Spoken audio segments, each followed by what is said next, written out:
I'd like to call to order this regularly scheduled meeting of the Ascension Parish Finance Committee on Monday, March the 10th.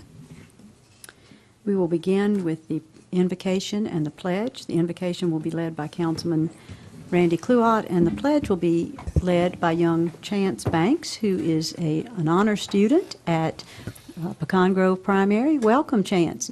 Come up, and as soon as Mr. Randy says the prayer, you lead us in the pledge, okay? Name, Father, Son. Dear Lord, we thank you for this day. Lord, we thank you for the better weather, the warmer weather. We ask that you look over all the citizens of Ascension Parish and bring us through this and get everybody healthy. Lord, it's with heavy heart that we've lost some members of the parish here in recent days. We ask that you have special prayers for Mr. Jimmy Haynes and family, for the loss of his wife, Miss Antoine Haynes. We ask that you pray for the Hebert family and Leon family for the loss of young Lance Leon. We ask that you pray for the LeBlanc family for the loss of Mr. Elwood LeBlanc. And we ask that you pray for the Bourgeois family for the recent loss of Mr. Buck Bourgeois. We ask this in the name of your Son, Jesus Christ. Amen. Amen. Amen. Chance? I pledge allegiance to the flag of the United States of America and to the republic for which it stands, one nation, under God, indivisible, with liberty and justice for all. Thank you.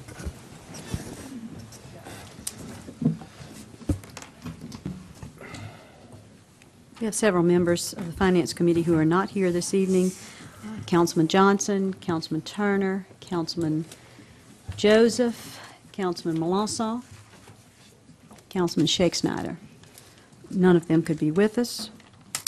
I also want to mention that if there's an item on the agenda about which you would like to make a public comment, please sign in, and you will be allowed 3 minutes at the appropriate time to do that. Item number 5, we welcome Mr. Mike Eads and members of his board with the Ascension Economic Development Corporation for their quarterly report. Mike, thank you for being with us. Thank you for having me, Madam Chairman and members of the committee. I'm pleased to reintroduce you to Lisa Laws, our project managers, and also two of our board members, Mr. Bill Dawson, our chairman, who's a parish president appointee, and of course Mr. Don Hanna, who is an appointee of this council. Pleased to have them with us. Thank you for being here. Before you, a summary of 2010. This is the first time we've spoken to you in 2014. Just give you a recap of what happened in the parish economic development-wise 2010. We had 10 projects that AEDC assisted, a little bit over $1 billion of announced capital and 254 new jobs. You see my little footnote down there at the bottom. You actually have 2 other projects, substantial projects in the parish, the LNG plant at Shell Chemical and the logistics facility by Kinder Morgan, also announced during the year. AEDC was not involved in those. We don't count what we don't shoot, but it counts for you as far as improving the coffers of the parish. On your second page, one of the things we're able to do now, thanks to BRAC, is give you a little bit better picture of what's $1 billion and 254 jobs mean.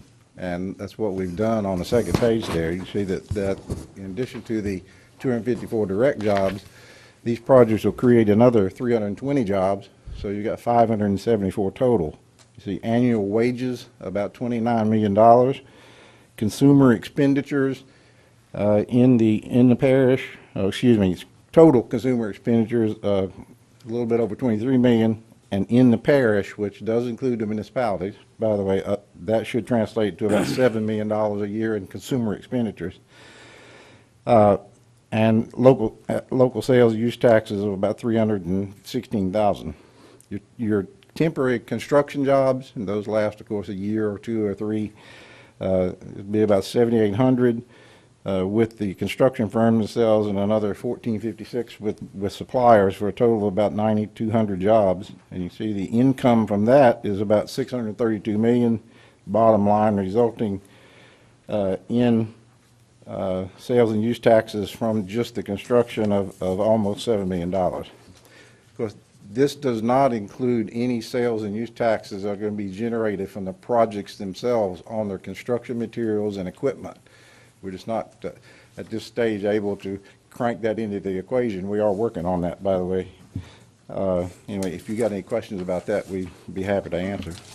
Now we bring you up to today, or this year so far. You see, we continue to experience a very high level of activity, in particular amongst what we call the A projects, which are the cream of the crop, the ones that we feel certain are going to locate somewhere, hopefully here.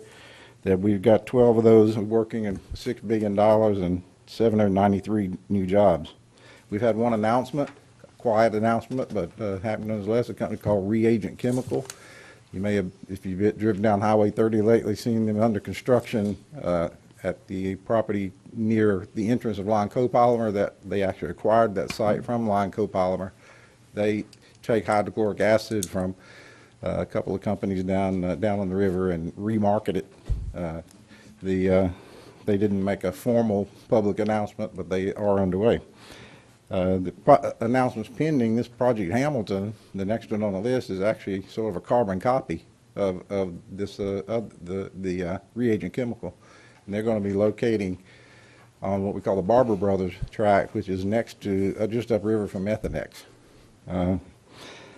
Project Egret, that's a company that's been located in the parish for a number of years down in Geismar. They have an existing logistics facility. They've outgrown it. They bought 35 more acres, and they're going to build another logistics facility and keep the one they have open. They'll have two facilities. Decisions pending, Project Geranium, a $750 million project. We've been working on that for over a year and continue to plug away, and we're still in the hunt for that. Project Wolf, this is a company that is actually takes a downstream supply of a certain product from Shell Chemical. They're in discussion with Shell about locating on a portion of Shell's property. They're also looking at Texas, but we feel pretty confident that we're going to be able to pull this one out of the fire and save it for Ascension Parish in Louisiana. Crawford Electric, of course, much in the news of late, continues to look at sites, some of which are in the parish. We're hopeful to be able to retain that project in Ascension Parish. Is a very nice facility and very good employer. Summit Electric, you may have read in the paper, is really a competitor, I guess, of Crawford, but they are seeking a special use permit from the city of Gonzales to construct a facility on 44. So that should come up, I think, before the city council in the middle of the month. And then on the next page, you see various other projects. Just a note there, we have called on Almatis, the company who bought Ormet. They are back in operation and have met with the plant manager. They've hired most of the employees that were with Ormet Burnside back, and we're very confident that they're going to be able to keep that place open and profitable here going forward. You see in our business retention expansion, we continue to make calls on a weekly basis to our existing industry. A couple of other projects we've got going is the site evaluation, where we're trying to delimit vacant properties and not save them is not the right word, but keep them on the market for economic development. We've looked at over 100 sites so far. We've narrowed those down to an initial list of 21, and now to our board just approved last week, going to the next phase of this project, which ultimately ends up being the site certification from LED. The board also approved us going back and starting to look at smaller sites. That initial run was 25 acres or more. Now we're going to start looking at 10 to 25 acres. And that project's going to start in the very near future. One great thing about this is we get leverage money. For every dollar that AEDC spends, we get $3 from BRAC and LED. So we are leveraging your money to a wholesale extent to make this work. And finally, on the last item there is our board did approve the issuance of an RFP for a diversification strategy for us to bring in a consultant to look at what are the opportunities for Ascension to continue to diversify its economy. What kind of companies should we be looking at? Where are they? Who are they? That type of thing. That concludes my oral report. Be glad to answer any questions you may have. Thank you, Mike, for that very thorough report, and I'll ask the gentlemen, if they will, to look over your little paperwork here, and then if they have any questions, if you'll give us just a second. Madam Chairman. Yes, Randy. Councilman Kluot? Yeah, Mike, on the Crawford and the electric companies, Yes, sir. make sure that, if anything that can't be settled in the city of Gonzales for whatever reason, whether they don't have room for them or nothing, we're right there at the forefront. Okay? Yes, sir. And, I'll do my best.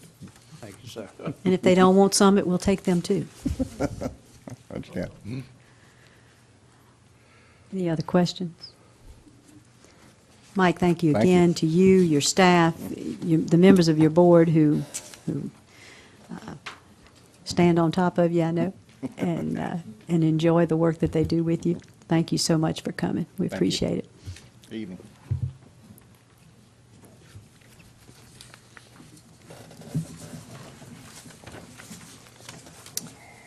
Item number 6, a resolution to enact legislation, Ascension Parish Infrastructure Development District's alternative fund mechanism to fund and maintain subdivision infrastructure. O'Neill. Yes, this is not any action to pass a tax, okay? All this is doing is asking the legislature to give Ascension Parish the authority to have this tool in its toolbox to raise funds to support its infrastructure. What it does is a taxing district would have to be created by a vote of the public in that taxing district. And it could any taxes raised there could only be used in that taxing district. This is an alternative to having private subdivisions or having subdivisions like we have now where your roads may not be fixed for 20 years. I'm not in favor or against this. I'm just asked to prepare. I was asked to do some research and come up with an idea of how we're going to deal with road maintenance, infrastructure maintenance. Some of the alternatives today, as the roads come into the system, the amount of money coming into the system doesn't maintain the roads. But this is just, Senator Amedee said he'd like the council to say they want this before he pushes it through the legislature. You'd have to pass an ordinance actually enacting this. This is just something that gives you the authority to do it. Chair. Mr. Okay, go Kluot? Go right ahead. So, we basically, it's like creating a road district. This would give you the authority to create a road That's what I'm district. You're talking not about. even doing it, right? Right. Right, Give you same the thing. authority to create a road district. Maybe y'all can help me. What is this different than where we have at Bayou Terrace? Was that, Bayou Terrace was done after the fact. It was private roads that were falling apart. Right. And then the public came to the government and asked to create a road district, which essentially then passed the voters voted in that subdivision, voted to tax themselves to build roads. so right now, we would be in front of it within this if we would want to do that with this. and In advance. Get in front of the development to where it would be a district. Yes. Thank you. And you can do for more, and we've included infrastructure. You may, to put sewer lines, to put water lines. If you have 2-inch water lines and they want 8 inches, the people can vote in the subdivision to expand their lines. Thank you. Todd? Yeah, the question I had, and I spoke with O'Neill a little bit on this, was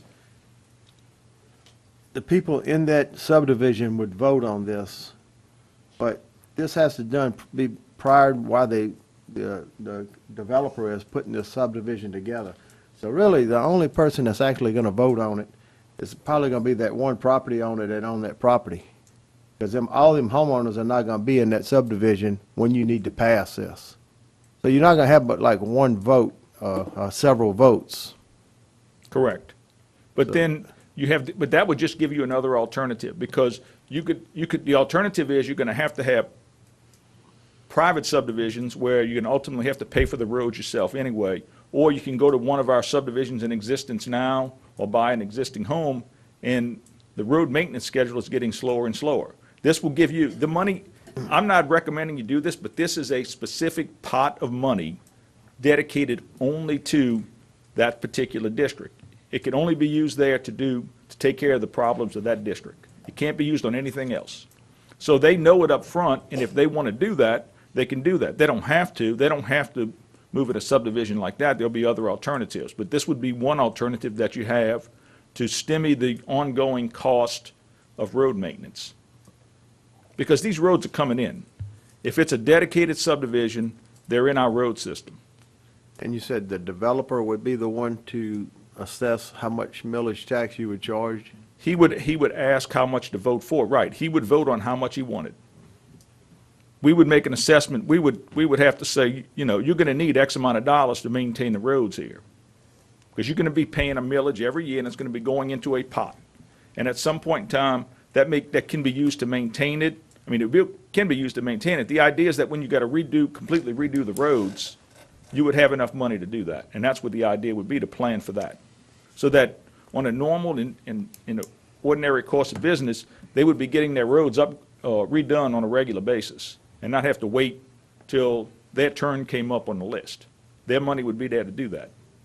I know the homeowners would have an option, you know, in that subdivision, whether or not to purchase in there, whether or not, but still, they originally didn't pass that tax. They didn't vote on that tax, but yet, once they move into subdivision, they would be paid that millage. I'm sure all that's going to be up front on them and explained to them before they purchase a lot in these subdivisions. I mean, if you do, you do Because diligence. we're talking about up to 20 mills, which would be a pretty steep, you know, can go up to 20 mills. Yeah. You know. I mean, you need to do your due diligence. I mean, I can't, Yeah. you know, somebody should do their due diligence before they make those most important purchase of their life. O'Neill, this would be available in their closing documents? Up front. It would be, So I mean, they would have to know the taxes up front. It's always in your closing documents, but it would not be, the alternative that was discussed was have the plat on there say, these are private roads. They will never be taken into our system. So you're going to, you know, pick your poison. You're going to live on a private road subdivision and pay for your repairs yourself. And I think we've got one where we've had a problem with that recently, Well, yeah, right on the other side of Bayou Terrace. where they keep River wanting us Highlands. to build to redo their road, and we told them no. It's a private road. And it says it cannot be upgraded, and we've continuously said no. And I've got one in my district as well, Bluff Oaks, I believe, that's So, I mean, a mess. it's an issue that, I mean, I'm not supporting or against it, I'm just providing you with another tool. You don't have to enact an ordinance to do this. All we're doing is ask the legislature to give us the authority to do this, if the council at some time desires they want to do it. Any precedent for, I understand there's a precedent already in the parish? It's been done with one road district, but that was done subsequent after the fact. Any other precedents for this that you're aware of around in the Well, local this- area or this out of our is- parish? This is a draft of what Baton Rouge does. They create these. You know, I don't think these up out of my mind. I went and looked for other parishes and saw how they did them. And then this is what I used as a guidelines, and I expanded a little to include all infrastructure, because we're in the process of trying to do sewer. We may get in water, may gas, all those things. So this gives you the authority to get into that. You may use it they may pass a millage for the roads, and then if subsequently want gas. And in a parish, if the parish has gas that they can sell to them, it may be, you can do a joint venture where you'd run the lines and share the cost. Or you could do it with water. If we have 2-inch water lines, if there's, you know, if they don't have there's no water there from Baton Rouge Water, and they've got to use a private well, and they subsequently want to upgrade, and we get into water, we'll be able to share, may be able to do a cooperative endeavor on that. This is just a tool, and it doesn't create any laws in Ascension Parish unless the council enacts them. But you can't do it in Ascension Parish unless the legislature authorizes you to do it, and that's why we're doing it this way. So just for clarification, this is a tool that Baton Rouge already uses? Yes. Okay. Mr. Cluett? Yeah, O'Neill, I guess, and this goes to Tommy too, that we sit in transportation and we sit in other committees, and ultimately comes to the council like it would at this committee. And, you know, when we take in subdivision roads, you know, they're, you know, supposedly through the inspection and all, they're built up to the standards and all that. We take in 3 miles, 4 miles, 5 miles at a time of subdivision roads that, down the road, they're gonna need maintenance. We've already got roads out in some rural areas that, you know, that are down on the list, that, you know, if we gotta wait for this to get paid for up front, Councilman, I'm with it. if we do subdivisions by statutory dedication. Right. Those roads are dedicated to the public. We have a process where we inspect them, et cetera, throughout the building process, and then we require a bond. And then we bring them before the council to be brought into the system. That's a day late and a dollar short. We own those roads already. Right. I can tell you that. When we approve the plot, Supreme we own Court the road. says, right, Supreme Court says, upon the dedication and acceptance by statutory dedication, you own those roads. So you've got to maintain them. Either that or you can expose yourself to liability if you don't maintain roads. All I'm saying, within the last 5 or 6 years, we've taken in a lot of road that's coming up for repair in about 8 years. Yes, but Okay. that's what I'm saying. We have these roads in Or- our or system, sooner. whether we want to take them in or not. Because first filing, second filing, third filing, and fourth filing kind of tears them up sometimes also. You know, if the developer doesn't have another access in, you know. Councilman Satterly. Thank you, Madam Chairman. I want to get behind this bill, or at least maybe, I guess our vote of confidence if we decide to do a resolution to support SB 278. But I guess like Todd, I too talked, O'Neill, Mr. Parrington, with you in chambers before this, and I have some concerns, and then a new one that's popped up that unfortunately I haven't been able to talk to you about. Okay. So we'll deal with the old one first. I'm sure like yourself or anybody else in this room, do not want to see this become an omnibus bill with significant potential, frankly, for government waste and misuse of funding. If, for example, these taxing districts are passed, and as Todd said, 20 mils could be a whole lot of tax. And I read in the bill we could be taking 3 mils off the top to handle the bureaucracy for it, and wondered if we even need that part of the language. But that notwithstanding, you have guaranteed me in chambers, and you have said this evening already into the microphone, that the taxing districts can only be created by vote of the public. Again, I'm having a problem, kind of like I did back in the days of the ex parte language as it related to quick take. In this case, with the language that you have assured me says that the people would get to vote on it. Now, I see the establishment of the districts and therefore potentially the levying of a tax. I do see specific language in SB 278 that covers the public's right to vote on bonding the money out after the tax is, of course, levied. But the language you showed me, and I direct everybody in the council to page 4 of the 12-page bill, the very first line, reads something on my iPad tabbed out, but I wrote it down, to the effect that the taxing authority and the way this would come about would be, quote, in the same manner, ... as all other ad valorem taxes in Ascension Parish.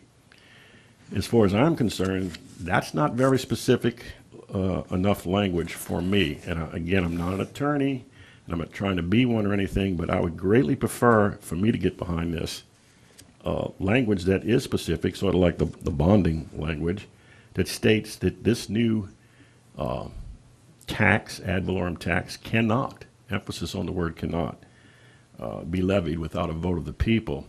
Now, I know you're going to say, and I want to take away your fire, that Councilman, you didn't write it. I understand that, and it's taken. We've already heard from Ms. Castle's question from, I guess, similar legislation. I don't know if it's real or pending from East Baton Rouge, wherever the bill. All these bills seem to be drafted from. It is existing. It's okay, existing from law. other stuff and all, but that, when it's in my parish, I want to see it specifically, frankly, say that the people absolutely, by language stating that, like it does for the bonding language, that they would get to vote on the establishment of these taxing districts and therefore the power to levy a tax. If that language is not in there, I could not support a motion tonight to empower you to even draft the resolution, which likely I'm going to guess, and I don't know what you'd put in it, that it wouldn't have that any more language other than saying we support it as SB 278 exists right now. I don't know. But I've said a lot, and then the other thing I want to get to after you answer this is all of this, of course, am I correct, ladies and gentlemen, is on top of impact fees? Because we're about to establish, looks like, going down the agenda a little bit, a committee to take a look into that, and that would seem like it would also have a similar purpose to raise money for infrastructure that we don't have in areas where new subdivision developments would be occurring. This is actually two different things. I understand they are. It One's is. internal and one's external. Now, I'm not, that's what I'm saying. but Two this ways to would make be- money, though. Well, but this is purely for internal of the taxing district. Right. You couldn't use any of this money to do anything outside of that taxing district. Right. It's restricted to that. And I assume if we did impact fees, it would be the same way. I don't know that, but Well, those, as I understand it, would be, I think what O'Neill is referring to is what is internal in the subdivision would be covered by this statute. Impact fees would cover the turning lane that goes in. It cannot cover the roads inside, nor can the roads inside money right. cover the I turning understand lane. that. But the first question, Mr. Parrington.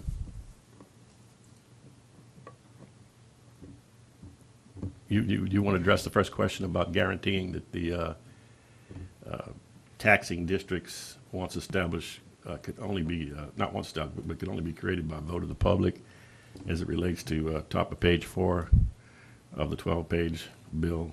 I mean, if First that's how line. you'd like it, I'd submit it to Senator Amedee to see if he can make that change. That would be fine with me. I don't have any objection to that. Okay. Now, he may, we send it to them, they draft the bills and send it back. If there's a problem. I understand the process, but, and I don't mean to give Senator Amedee any grief tonight, but when we tried to do quick take a second time this year, having failed, I guess, in our first terms in 2011, he gave me his personal guarantee he wouldn't author that bill, and he hasn't, that I can see, at least pre-filing, because I believe President Martinez told him he need to check with Doc, and he said if Doc don't support it, I won't author it. At that point, when we were talking about quick take, he added this SB 278 as a forthcoming bill and asked my opinion of it. And he told me point blank, I would see it long before we'd be getting to where we're discussing it here tonight, and I haven't. So it's the first time I've seen it, and so I haven't had time to talk to Mr. Amedee and see, would he be willing to change any language whatsoever. But I appreciate your advice, and we certainly can I'll do submit that. it to him. He may say that may not cut it, and then, I don't know what he would or not. I know on quick take, he said, Doc, you could write the bill. And I said, I don't think I'm qualified to do that, so no more to write this one. But that language just sticks out with me that, doing this in the normal manner of things, I'd rather just say, people have to vote on it. Be sure the public's involved. And thank you for listening. Councilman Kluot? Yeah, Doc, you made reference, you said that Senator Amedee wanted you to write it, and he wouldn't do anything with it unless you personally approved it? No, that was on. That's what you said. That was on That's quick what you take. said. Not on this bill, No, sir. yeah, on quick take, that's Quick what you take. said. Well, Yeah, you he's- brought up quick take, that's what you The said. second time around, that's what he told me on the phone, sir. Yeah. You got some stroke, huh? No, he said he'd offered you're the man. anybody, he said he offered anybody in this council that would like to do it. I would like to same see way. how this works, this particular deal That's here, true. is that, the concerns of, say it's a Hearn House, I'm just rounding off, Hearn House subdivision, Mm-hmm. with 5 roads in it, okay, with 2 miles of road, all right? How do you gotta wait till it gets filled up, everybody, according to what Doc wants, for everybody to vote on it? no, be done before. The developer vote, that's what I said, they're That's- gonna have one person vote on that. The Well, that's people- why I'm the saying, public ain't I don't voting. understand how you want it to work. why I got an If- issue with it. Well, I mean, I'm just saying, how's it gonna work if if you wait till it gets filled, if you wait till a plot gets approved and it goes for a public road, it's ours anyway. That's not my understanding is the person who's doing this, 1 or 2 or 3 or 4 or 5 landowners would do this in advance. Yeah. And they would be an election called. Because when the district is created, the millage would be set. Madam Chair, Councilman Lambert? I don't mean to put anyone on the spot here, but Mr. Billy Aguilar out there has most probably built more subdivisions in this parish than anyone, and I'd like to hear his perspective on exactly what would happen to him if if you want to, Billy. If not, don't worry about it. Billy and I had already made eye contact. He was going to get his chance whenever everybody else was finished. Please, thank you, Dempsey and Chairwoman. You're Chair. welcome. Thank you. I'm not necessarily for this or against it, but really the only way that this would be needed would be if you, the council members, decided not to take any more subdivision roads into the parish maintenance system. So you'd have to vote to stop accepting subdivision streets in the parish maintenance system. It'd be up to your vote to do that. And then, in that case, I'm not necessarily saying I would be for it, but there needs to be a means to maintain the roads in that subdivision. And as far as O'Neill said, there is an ordinance in East Baton Rouge Parish that this is available, but as far as I know, it has not been used yet. Because East Baton Rouge Parish is still accepting all subdivision roads that are currently being built into the maintenance system. Just one quick question. Yes. Billy, have you dealt with this in any other parish that you've developed in, or? I have not in any parish I've developed in East Baton Rouge, Ascension, West Baton Rouge, Livingston, East Feliciana, West Feliciana, Mississippi, and a few different counties in Mississippi. This is not this. Me and Tommy have spoke about this before, and I said, Tommy, if you're going to stop accepting subdivision roads into the maintenance system, then we need a means, and I would be for this if y'all voted to stop accepting subdivision roads into the maintenance system. I would be for some type of, at least this ordinance would be there so we could have a way to maintain the roads. And what you're looking at, if, say you got a subdivision of 100 people, like you just said, to lay the asphalt in it initially would probably cost, the asphalt itself cost about $120,000, $130,000 just for the asphalt for the roads. If the roads weren't horribly bad and all you need to do is cold plane them and re-asphalt them, you're looking at probably $200,000. And the roads typically going to last 5-10 years. The first 5 years is probably the worst time because you got all the concrete trucks going there pouring concrete and all the heavy loads coming in and out. After the subdivision is built, probably 10 to 15 years. So the millage wouldn't have to be that great over a 10-year period to pay to redo the roads. And if this was the only means to have the roads done, instead of having private roads, I would be for this type of ordinance.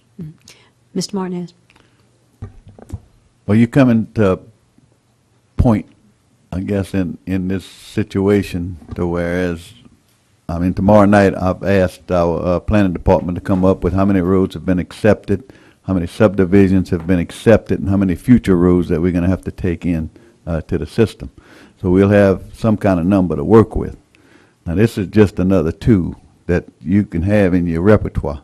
I know that, everything else has pretty much failed, but at some point you're going to come to an end to where you don't have enough money to maintain these roads. So at that point, you're going to be just like the federal government. The federal transportation fund is broke. The state transportation fund is broke. And guess what? Ascension Parish transportation fund is going to be broke. It's clear the people didn't want to pay any more taxes. So, at some point, you're going to have to get to a point to where you're going to have to make a decision. DOTD, they have 16,540-something miles of thereabouts. That's what they take in, and they don't take any more in. So you're going to have to, at some point, do the same thing. You're going to have to set some kind of limit, because if not, you're going to go back. You're going to go back to gravel roads. That's what's going to happen, because you don't have enough money to maintain the roads that you do have. And it's going to get to that point. So, I don't know. I never hear any other solutions up here. We talk about this. I'm not for this. I'm not for this. I'm not for that. But that's okay. Down the road, somebody's going to have to be for something, okay? Because we can't continually take in roads at the pace that we're going to have to take them in. I think tomorrow night, I don't remember how many roads that's on the list, quite a few miles tomorrow night. So I think every mile, Jason's going to give us a little cost factor on that, about $140,000 a mile to overlay a road. So, this is just a tool. Nobody's asking you to do anything. Along with, if you're going to look at impact fees, look at impact fees. That's just a different thing. But that's not going to stop the amount of roads coming into the system. So, you're gonna still take those. Every time you approve a subdivision, you're approving every one of those roads, and you're approving that the public, that you're gonna pay for it. And I don't mind that. If you got the money to do so, that's okay. That's the way it's supposed to work. But, you know, we get 2/3 of a half cent to do roads. That's what we get. And that's just not gonna cut the mustard with the amount of traffic that we've got out there. And like I said, we can't go back and ask the state or the federal government, because guess what? They don't have any money either. So, again, that's basically what Thank you. Just one second, Councilman Satterley. Yeah, thank you, Madam Chairman, and thank you, Mr. President, for your comments, and Mr. Aguilar, yourself. And this comment is directed at at all of us, not just you two guys. I think everybody in this council needs to realize we have now gravitated to discussion of just about roads. SB 278 clearly addresses much more than that. It's very broad-based in terms of infrastructure in general. In fact, under Special Powers Clause, you're talking about roads as subpart 4, and the 3 parts above that include 1, waste management and control, 2, water supply, sewer, and wastewater management, and then 3, bridges and culverts, which I'm sure everybody knows are behind as well as roads in terms of infrastructure. So the problem is bigger than that, but I want everybody to realize that this bill would allow any and all of that in terms of whatever taxes would be levied in that 20 mills. And then final points. I mean, I kind of glossed over it, but I'd rather see President Martinez's office, for example, oversee the tax if the people were for it. Let's say that language is in there, whatever, and the people do vote for it and they want it, et cetera, than having powers for this governing authority or the one that's going to follow us. Hey, 2 years from now, a lot of us might not be here, myself included. If that's the case, do we need another board? Maybe we could do this in-house and not use 3 of the 20 mills for that, as I called it earlier, level of bureaucracy, and put it more toward the roads, the wastewater management control, the water supply, the sewer, bridges, culverts, you name it. I just want everybody to be aware this is more than just roads, right? Councilman, it authorizes the district to allow the parish council to serve as their board, which is one of the intentions.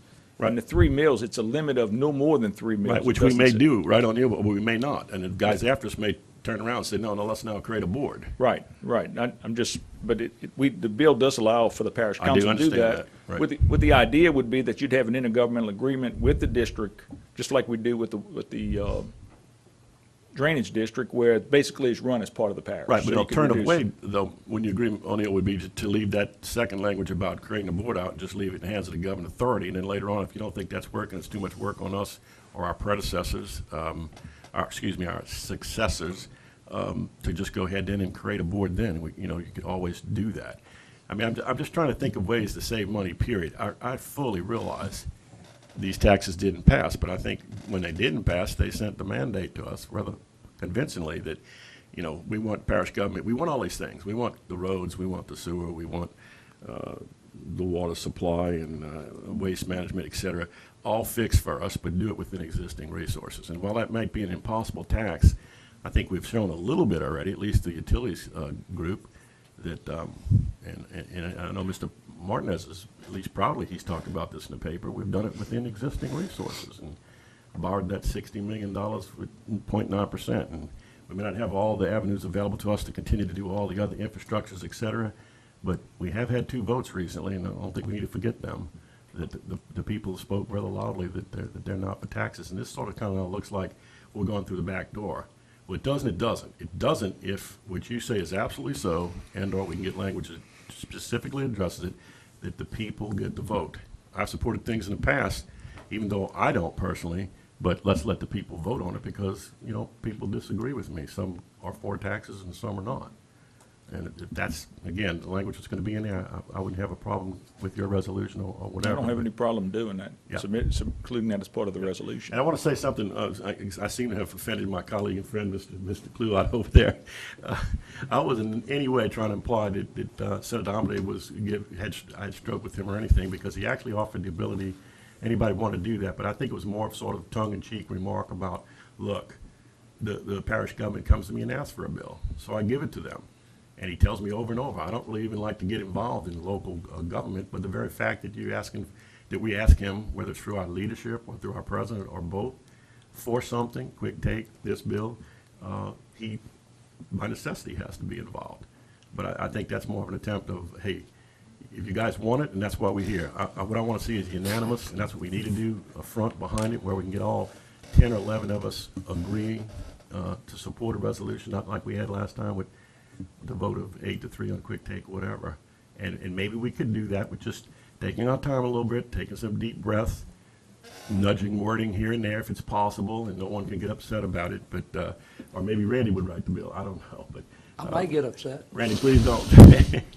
Please, I don't have So any y'all right stroke. long as we do it I don't your have way. any I mean, stroke I whatsoever with Jody understand y'all Allen. right long as And I we think do it your way. I think he actually had good intentions and wanted to send it to me and everything else, but you know how Tom gets in, he's got lots of bills to file and lots more yet to do and so forth. And I'm glad tonight, this is refreshing. I mean, we have a discussion here. I don't see a resolution in front of me yet or anything like that, and we can vote to have one and then talk about this again and so forth. And I really appreciate that. Last time on Quick Take, it was like the day of the resolution, we were seeing materials. I know Councilman Lambert and Councilman Lawson and myself, we all spoke against that and said we need to do better, and I think for the large part we have. And so tonight's an example of that because we're just talking about it right now, okay? We're just talking about it. Thank you. Councilman Lambert? Yeah, I got something the parish president said about, federal government and the states going broke, you can't get any funding from them. But we can't keep bailing out state agencies with our road projects that we're doing right now. If our road projects are going to go down that quick, there's a lot of funding we're putting in on state highways right now. 42, 73, all your turn lanes, 431. I know we don't have to do them. The state say, oh, the parish will bail us out, so we go ahead and take them in, and we spend millions of dollars on bailing out, and that's where a lot of our funds are going for our parish roads. I don't know, you can probably tell me the numbers. I'm not sure about how much money now we spending on 42, 73, 431 on joint ventures with the state projects, which is quite a few dollars. I'd probably say about $10 million that's done, but all those are improving our roads also, I They come don't into disagree our- that we travel them, but Yep. we are paying state taxes just Right. like we pay parish taxes, and, we don't have anybody to bail us out when it comes down to the end of it. Well, We the last, we the bottom. Well- So if we run out of funds, guess what? right? Well, That's it. It's sad. If we that close to running out, is what I'm saying is, we need to be maybe a little bit more conservative on how much we're spending on state highways comparing to our parish roads. Well, you have to look at the big picture, but I mean, if that's the way it is, we can shut down everything with the state. We don't do anything, and we'll find out what's going to happen. But, you got to look at the whole picture. You got to look at the big picture as to what the transportation needs are here in the parish. Most of the transportation needs are on state roads. They're not on parish roads. I agree. But again, we can take the approach that we're going to do nothing, because that's kind of the way we're heading. I mean, that let's not do anything, let's just take care of our own, and let's not cut grass, let's not do any of that stuff anymore. We can just put some asphalt on our parish roads, but it's still, you keep taking them in at the rate we're taking them in, that's not going to even last. So, again, this whole thing is all about slowing down what we take into the parish system. And in the future, if we're going to take those roads in, either they're going to remain private, other people are going to have to pay for them. We're not asking the developer to pay for it. He's going to have to pass it on. It's going to be part of the cost of that lot. I've talked to a couple of developers. I'm sure Mr. Cascio won't mind. We talked about a development in Donaldsonville, and he was fine with that, creating a road district. When the people on Diversion Canal Road, we went to them and said, if you want to do this, create a district, assess each lot, bring it up to parish standards, we'll take your road in, just like we did with Bayou Terrace. But at some point, we got to call it, hey, this is it. We can't go anymore, okay? We keep growing. Similar things that we told the state, we told the governor, you can keep sending all these plants, all these improvements and stuff, and they pay taxes here. But we can't get them around. I mean, we need roads, we need infrastructure. I mean, like I said, my whole list went to 30, 73, 22, 44. They need to be done. It's all state roads. But, you know, we're not getting any help there. So eventually what's going to happen, Ascension Parish is going to die. I'm going to tell you what's going to happen. Because you can go talk to the plant managers. I've talked to several of them in the last few months, and I'll name them if you want me to. But they said that it's going to be hard for them to recommend any new expansion, any new projects here in the parish because of the traffic problem, that they need help. And that's going to be what's going to slow you down, and it's going to kill it. Same thing with any new business. I mean, if you can't get from point A to point B in an expeditious manner, people are going to quit coming here. Safety reasons, same thing on 73. If the sheriff has we've gone through this already. If they have an accident, ambulances got to get there. The sheriff's office got to get there. I mean, you try to do that on 70. You try to do it on 73. You try to do it on 431 in the afternoon. It's not going to happen. It's just a big picture that we have to look at. We can't just be narrow-minded and say we're going to take care of our own roads. It doesn't work that way. But at some point, we need some help. We got to look at different things. If we're going to take in new roads, we need to set a limit to where we're going to go. That's what we need to do. And at some point, we got to shut it down. If not, again, we can go to Doc's district and we can go grind up all the roads and we can go back and put some gravel, a little dust. Remember when we used to have to buy dust retardant to go in there and spray the roads? But I think we're going backwards. We're not going forward. And that's what's going to end up killing this parish, I can assure you. That's what's going to happen because people are going to be choked. They won't be able to move from point A to point B in the way they need to do it. And that's what's going to happen. That's what's happening in Baton Rouge right now. That's what's happening everywhere. So I don't have the answers. Todd, I'm just trying to give you realistically the view of what's happening. Being on the transportation committee for quite a few years, you know, we've talked about increasing the bonds on the roads that we do take in, because like the developer just said, after 5 years of a new development, your roads are in pretty bad shape with all cement trucks. Where are we at on that? You know, we have asked at the committee many times to increase the bonds from 1 to 2 years to up, or so we can get actually better roads built, or that can handle, you know, the infrastructure that's put on them while they're getting built, especially the second, third phases. They got to go through the first phase that gets torn up. We need to maybe concentrate a little bit on that also, which would help the turnover on these roads a little bit. Mr. O'Neill, can you give us something? How much can we bond roads for? Can it be prohibitive to that? I mean, they become our roads immediately. I mean, how long you can bond them is, I mean, I think we've talked about that, but nobody's ever brought it up to vote on it. We just, you know, maybe 2 years is going to max you're going to get. I mean, if you want to vote on it, but you can't, the people have to vote. The council has to vote to make that. It's not only a legal issue, but it's a voting issue. I mean, it's been talked about for years, but nobody's voted on it. It's never come from, I think administration looked at several options, but never brought it. We did look at them, and I mean, approximately about 2 years is about the max you're going to get. They can't bond them any longer than that. I think No matter what, it's your road. Once you approve that subdivision, the way our laws are written now, that becomes a public road. Once you accept that subdivision, that's it. That's our road. We're responsible. Can't you change the laws? That's a state law. Okay. Unless you want to do away with dedication, then you're going to go to private roads, and that's where this dilemma has been. When we went to the police jury convention about 13 or 14 months ago, the big issue came up about the dedication of roads. It's always been accepted that the dedication of a road transferred it to the public. Some of the property owners in North Louisiana are disputing that because they want the oil revenue on that. They didn't reserve their mineral rights. You can reserve your mineral rights, but up there they didn't. And so if you look at statutory dedication, which is the way that we build subdivisions, they have those dedications on them. And if you go to the treatise on statutory dedication, upon the acceptance of that dedication, it becomes part of the road. Once we accept that subdivision, they're our roads. We require them to post bonds at, I think, about 10%, but in the first year or two, it's not the problem. It's usually after that, but we're setting standards. We set the rules. We tell them what they got to do to build, how they got to build, everything like that. At some point in time, your regulations become a taking of people's property. I mean, that's a administrative taking if you start making the road cost more than what the land costs. All right, thank you, sir. Mr. Cluott. Yeah, just real quick, if we continue to take in the roads, and I'm not against it, I'm just telling you, you know, the area I represent is 95% rural, okay? That I got some roads that are gonna need some repairs that might only have 10 houses on it. When the grading systems and everything that's coming about, and you look at the traffic study and you put the little traffic marker on there, well, you know, I have some roads that may not have the same traffic, or might not even be in the caliber of traffic of some of the smaller subdivision, or the bigger subdivision roads up in the north end of the parish, or in Gonzales and several places, you know, outside in other districts, okay? So my roads are gonna fall by the wayside. And I thank you, Jason, for correcting me, I'm wrong. I appreciate that.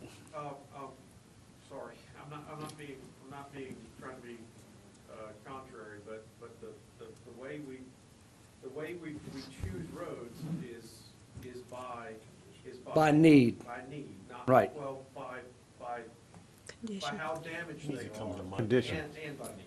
Yes, I understand. Okay, so I'm wrong about that. Okay, and what he said, he wasn't at the microphone, but he said the roads are they're prioritized by need. Okay, well, the need of some of the little rural roads that I have are not gonna have the same pressure, the same amount of people coming to the podium as some of the other places where we're taking in miles and miles of subdivision roads that were built at a better standard. We're going back and fix the evil sins of 40 years ago on some of the roads in my district, okay? All right? And it's costing money. I just see that we continually taking in roads, okay? If the budget won't allow it, you know, this may be an option. I'm telling you, it's just, I see it all, we see it at every transportation meeting, we're taking in roads. There's a lot of plats that's out there that we've already approved to be built. I have no idea how many miles of road that is, and I'm sure we'll get that. But I still see that the higher visibility going to the greater number of people on that road, okay? And that may be a true statement, okay? I got areas that are not gonna be improved, not gonna be widened, not gonna be fixed, not gonna be going back down, taking the marshmallows out of it. Yeah, it's just gonna have some patching and some overlay on it every now and then. And I think, Doc, correct me if I'm wrong, but I think what O'Neill talked about, the multiple uses for this tool that you could, if you wanted to, could be for other utility things. Am I right, O'Neill? Yes, everything that's in It the could bill. be, it leaves the power of the people within that subdivision or within that voting district to decide where their taxes will go. It might not just be on roads, so it might be on bringing in better water systems, bringing in better something, and infrastructure. All it's doing is, in the future, it gives you the tool to decide whether that road, and gives the developer the tool to decide whether he wants it to be a private road, or does he want the people in there to pay for it and pay for the repairs. That's basically what it does. Thank you, sir. And as I understand it, for clarification, it would be full disclosure at closing that this is the circumstances of this property, so you do not have to buy a house in a place where you would be paying this tax. You can buy a house in a place where that is not necessary. Am I right? I don't understand what you mean by full disclosure. It's the buyer. The buyer knows what his taxes are when he buys. I mean, who would be disclosing? Well, I mean, I'm just asking on behalf of a citizen who suddenly discovers that he's paying this millage. I mean, is it his responsibility to determine that, or would this be in a closing document somewhere? I don't know how you would put that in a closing document, because closing documents are coming from a bank, a lending institution. Okay. That's the property taxes, maybe. Would there be an estimate of property taxes in that document? Yes, there is an estimate of property taxes, yes. Yeah, okay, so I'm just curious, I mean, how the people are going to know that they are in fact signing up for this. Okay. I mean, I know that they would find out if they weren't, because it'll have a big stamp on it that says this is a private road, am I right? Absolutely. It will Okay. say it's a private subdivision. Mr. Chairman. Okay? Yes, Dempsey? Do you have anyone else speaking on this? Because we need more tools. I'll go ahead and offer this motion that we move this resolution. And that way we can get the thing rolling and let him bring it back, and we can tweak it there. I appreciate the motion. Do I have a second? I'll second it. You Have a- moving it to the full council, that's what you said? I would think it when the resolution will come back to finance for further discussion. What was Senator Omby's request? I mean, he wants it to come forward before he goes forward with the bill. He's filed it. Is that, if I'm correct? he The wants- resolution's in front of us on the side. forward with it, or you can just drop it. If you say you don't want to do this, just say it. Well, it can go straight to council, and then we can debate it there. He just wants to know that the council is going to support this, I guess, because of this other incident with the quick take. Yeah. Saturday. And does he require 100% support? Have to ask him, I don't know. I would think it would be good. Then I think it's Well, stop unrealistic to support. expect that. But I'm happy to move it forward. I've got a motion and a second. Any, Point of order, Madam Chairman, is the motion, I think Chris had asked that, I'm not sure it's answered. Is Dempsey's motion coming back here for us to see the resolution, or is it going to the full council? It's up to the person who made the motion. it's up to, that can be up to Dempsey. Let's do it that way. That way we can hash out Timely. any other questions or anything that O'Neill can bring That up. way means back here. Well, I think we need to go ahead and bring it to the full council. That way, how quick is he filing? The bill's filed. It's pre-filed. It's already filed. Let's bring it straight to the council. We'll hash it out there. Okay, that's fine. I have a motion and a second. Any I further discussion? I got it, yes, please. Councilman Lohr?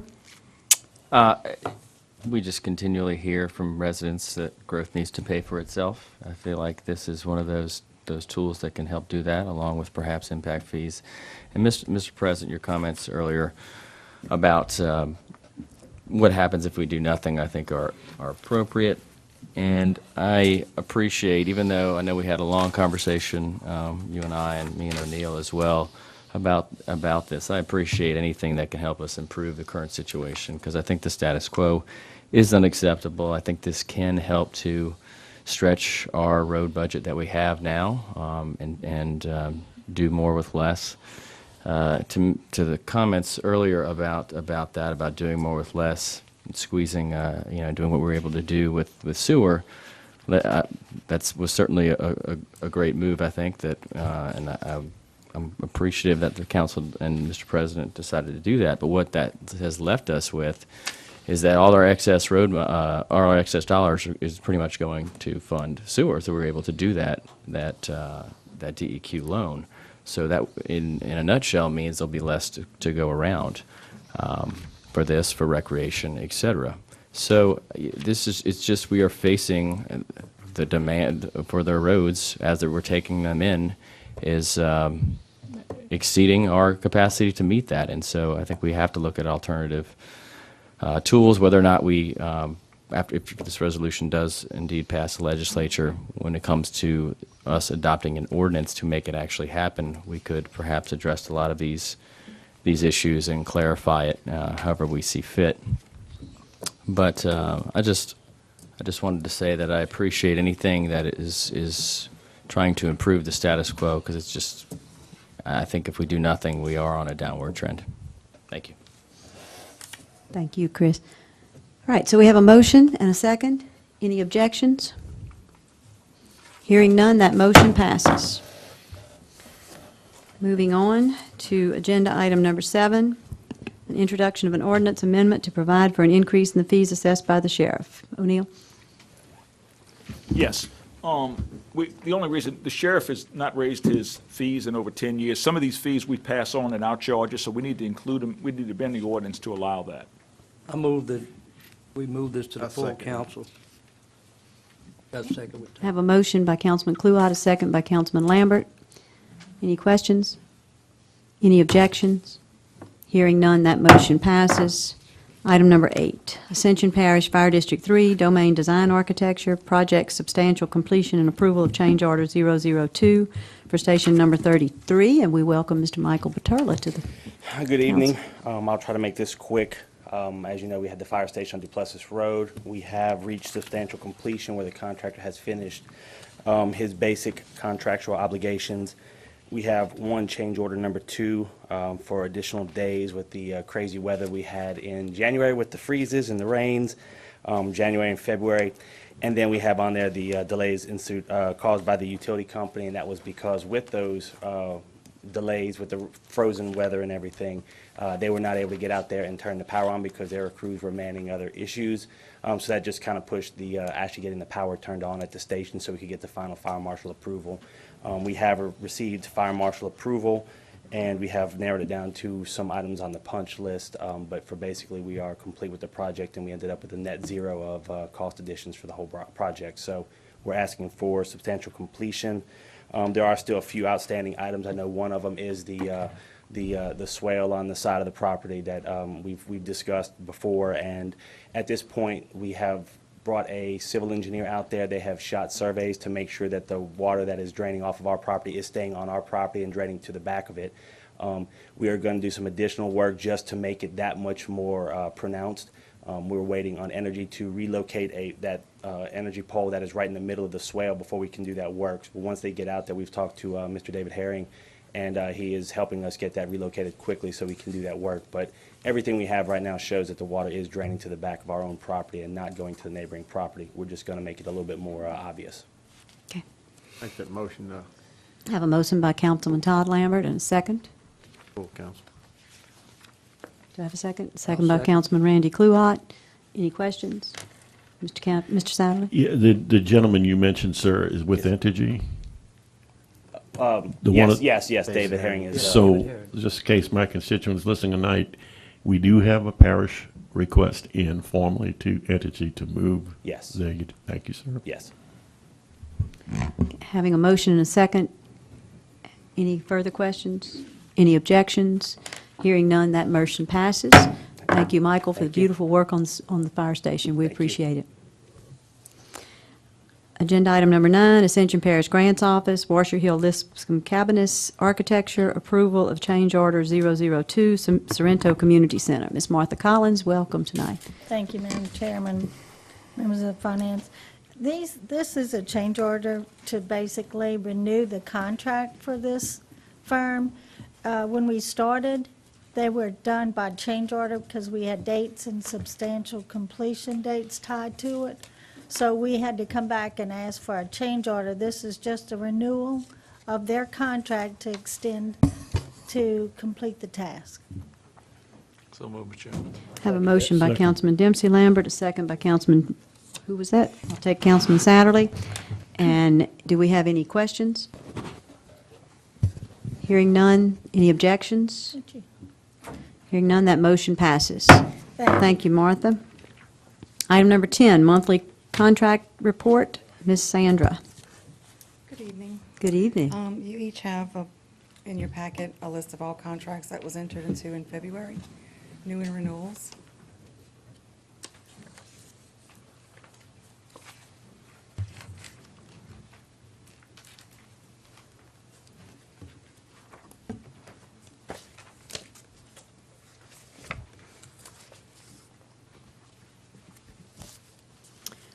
Gentlemen, do you have any questions about those contracts? Then I thank you very much for your report. Item number 11 is the appointment of a committee to explore the option of impact fees in Ascension Parish. This committee will be from here on and after known as the Impact Fee Exploration Committee. They will be charged to bring to us recommendations with regard to impact fees as directed by as we discussed with the Planning and Zoning Commission. I will appoint tonight the members of that committee. They are Diane Consenza, Gasper Jaffici, Donald Sanji, Mr. Billy Joe Aguilar, Joshua Ori, Mr. Ken Furman, and Miss Elizabeth Dunn Laurent. These 7 people will be charged with the responsibility to report back to the Finance Committee with their recommendations for, against, neutral, whatever that comes back to be, on impact fees in Ascension Parish. I thank them in advance for their service and look forward to hearing from them. The timeline will be determined by them, and they will report that soon, and I will certainly make it known to the members of this committee what that timeline will be. Are there any questions? Madam Chairman? Yes, Mr. Yeah, thank you, Madam Chairman. Will these meetings be open to the public? Certainly. And so they will be advertised in regular channels and the whole? Whatever is proper procedure. Okay, thank you very much.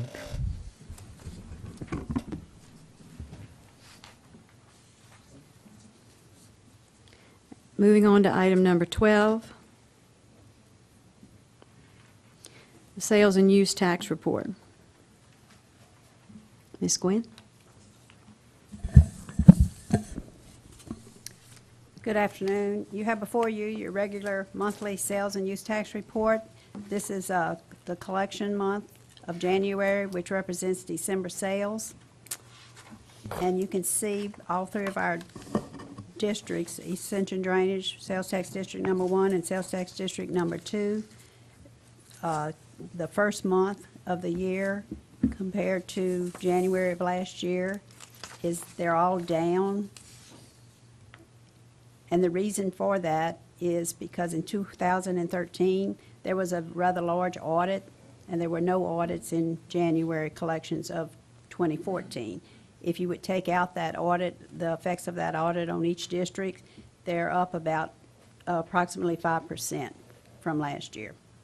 And then you can see on the far right the comparison to the budget. This is, like I said, the first report for 2014, and we're at 8.33% of the year, and the budget comparisons are each just over 10%. The second is that bar chart on our 1-cent sales tax district only. And you can see where 2014 is in the blue versus 2013 in red, and you can see the effects of that audit, especially in the petrochemical industry. And the next page is our pie chart, and it shows where our taxes are derived from. It gives you an idea where the sectors are. And we're using the 1-cent sales tax district again.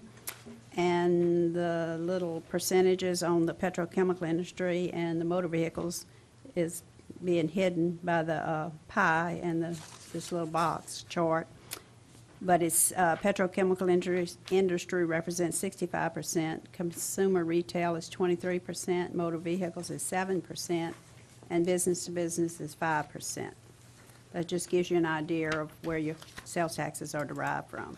And of course, the last page is a historical chart of each of the districts, and you can see how 2013 ended up,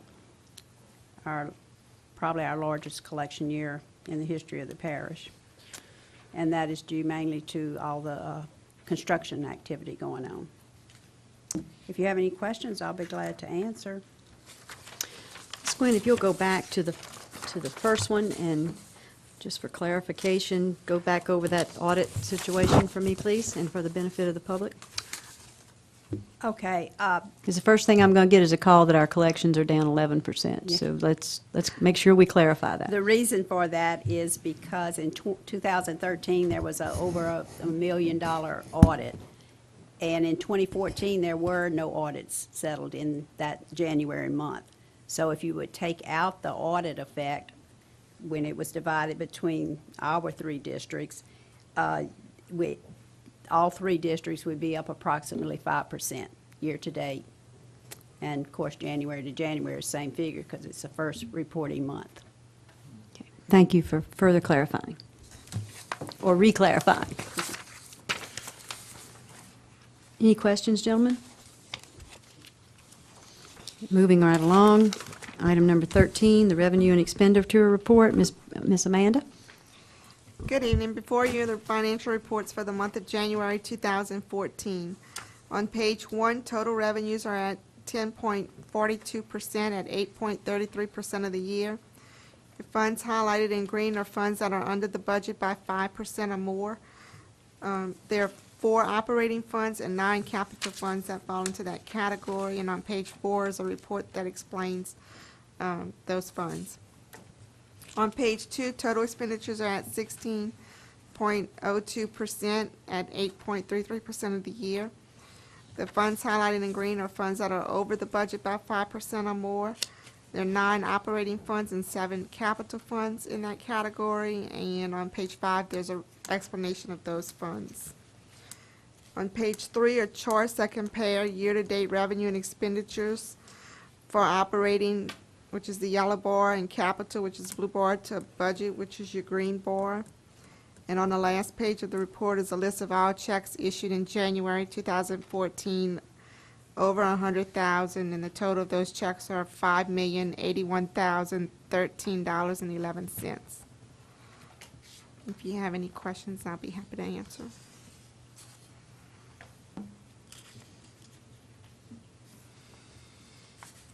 Any questions, gentlemen? Hearing none, let's move along to item number 14, approval to introduce an ordinance to amend the 2014 budget. Good evening. You have before you an ordinance for budget amendment number 1, which reads as follows. An ordinance to amend the ordinance approving, adopting, and appropriating the 2014 operating and capital budgets for the Parish of Ascension, adopted by the Ascension Parish Council on the 7th day of November 2013. Section 1. The Ascension Parish Council hereby ordains that the ordinance approving, adopting, and appropriating the 2014 operating and capital budgets for the Parish of Ascension is hereby amended, approved, and appropriated as follows. Operating budget, ACUD number 2, expenditures and other financing uses, transfer out CDBG construction fund $253,000. Capital budget, CDBG construction fund, revenues and other financing sources, transfer in ACUD number 2, $253,000. Expenditures and other financing uses, CDBG parish sewer construction, $253,000. Motion to move the ordinance. Have a motion to move this ordinance by Councilman Kluwat and a second by Councilman Todd Lambert. Any discussion? Any objections? That motion passes.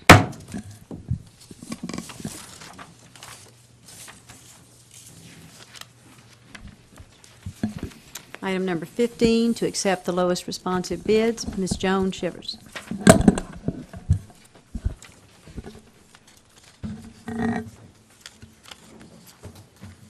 On February 25th, 2014, the Purchasing Department received 1 bid for CRS-2 asphalt emulsion. After review, the Purchasing Department and DPW recommend accepting the lowest responsive bid from Asphalt Products Unlimited and to authorize the parish president to enter into any applicable agreement or contract for this material. So moved. Have a motion by Councilman Satterlee. Second. Second by Councilman Todd Lambert. Any questions? Any objections? Hearing none, that motion passes. On February 25th, 2014, the Purchasing Department received 4 bids for cold mix application for use on parish roads. After review, the Purchasing Department and DPW recommend accepting the lowest responsive bid from Material Resources Incorporated and to authorize the parish president to enter into any applicable agreement or contract for this material. Have a motion by Councilman Dempsey Lambert. Second. Second by Councilman Satterlee. Any objections?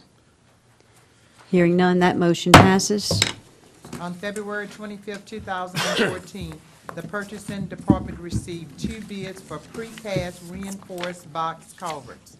After review, the Purchasing Department and DPW recommend accepting the lowest responsive bid from Capital Concrete Products and to authorize the parish president to enter into any applicable agreement or contract for this material.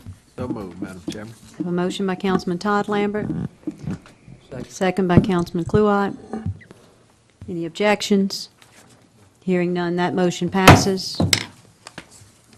Item 16. Motion adjourned, Madam Chairman. Second. I have a motion and a second, and I thank you, gentlemen, for the very healthy meeting. Meeting is adjourned.